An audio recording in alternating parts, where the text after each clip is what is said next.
Hi అండి, welcome back to my channel. ఈరోజు తోటకూర వచ్చేసి హార్వెస్టింగ్ చేస్తున్నాను.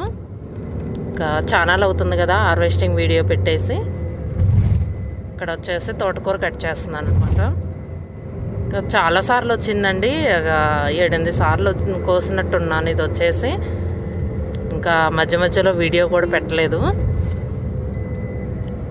మొత్తం చిగురాకు అనమాట. ఈసారి బాగా వచ్చింది.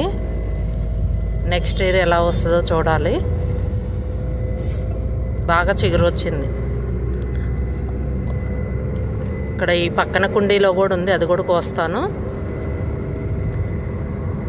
ఇదిగోండి, ఇవి ఒకసారి కట్ చేస్తే ఏంటంటే పక్కకి కొమ్మలు వస్తున్నాయి. ఒకటే కొమ్మకి మొన్న షార్ట్ వీడియోలో కూడా పెట్టాను కదా, మనం కట్ చేస్తూ ఉంటే పక్కకి కొమ్మలు వస్తాయి అన్నమాట. అక్కడ ఉంది ఒకటే చెట్టు, కానీ పక్కకి 4-5 కొమ్మలు వచ్చినాయి అనమాట. మీకు ఇంతకుముందు వీడియోలో కూడా పెట్టాను కదా, వేరే పక్క కుండీలో ఉందన్నమాట. అలా ఇవి కూడా అలానే వచ్చినాయి.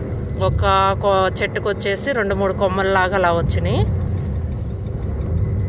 మనకి ఇలా కుండీల్లో ఇలా పెంచుకుంటే సరిపోతుందండి. మనకి హౌస్లోకి సరిపోతుంది. ఇక తోటకూర వచ్చేసి అంటే పక్కన వచ్చేసి కొమ్మలుగా వస్తుంది కదా, కట్ చేసినప్పుడల్లా ఎక్కువగా వస్తుంది అన్నమాట. మీకు మొత్తం కట్ చేసిన తర్వాత ఎంతవరకు వచ్చిందనేది చూపిస్తాను.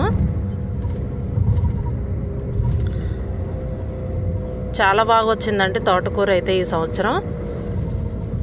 ఇదిగోండి, ఇక్కడ వచ్చేసి ఇంకా పుదీనా కూడా కట్ చేస్తున్నాను. ఇంకా పక్కకి వంగిపోతున్నాయి కదా కొమ్మలు వచ్చేసి. ఇంకా గార్డెన్ దగ్గర కొద్దిగా దొరికింది, ఇంకా ఇది కూడా కట్ చేస్తున్నాను.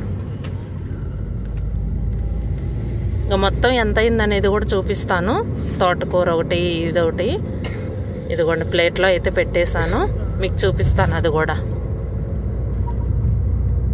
ఇదిగోండి, చాలా బాగా వచ్చిందండి తోటకూర వచ్చేసి. ఇంకా పప్పులోకి కొంచెం ఎక్కువ అవుతుంది అనమాట. ఈ వీడియో కనుక మీకు నచ్చితే లైక్ చేయండి, షేర్ చేయండి. Thank you.